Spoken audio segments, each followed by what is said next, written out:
Hello বন্ধুরা, কেমন আছো সবাই? জানিও কমেন্ট বক্সে। আজকে আমি চলে গিয়েছিলাম অফিস করে বাড়ি আসার পথে বলরাম মল্লিক এবং রাধারাম মল্লিক মিষ্টির দোকানে।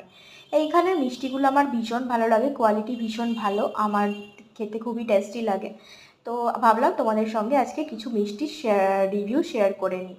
তো এখানে রয়েছে বিভিন্ন রকমের মালাই চমচম, বিভিন্ন রকমের সন্দেশ, বিভিন্ন রঙের সন্দেশ, এবং রয়েছে বিভিন্ন ধরনের লাড্ডু, রয়েছে চকলেট স্বাদের বিভিন্ন ধরনের সন্দেশ, বিভিন্ন রকমের দই রয়েছে এখানে, আম দই, টক দই, মিষ্টি দই, এবং তার সঙ্গে রয়েছে ক্ষীর দই, যেটা খেতে খুবই ভালো। এখানে রয়েছে স্ন্যাক্সের কিছু আইটেম, ভেজ স্ন্যাক্সেরও বেশ ভালো একটা কালেকশন এখানে রয়েছে। তার সঙ্গে রয়েছে বিভিন্ন ধরনের রসগোল্লা, বেক মিহিদানা, বেক সন্দেশ, আরও বিভিন্ন ধরনের আইটেম। চলো বন্ধুরা, আজকে এখানেই টাটা, দেখা হবে আবার একটা ব্লগে।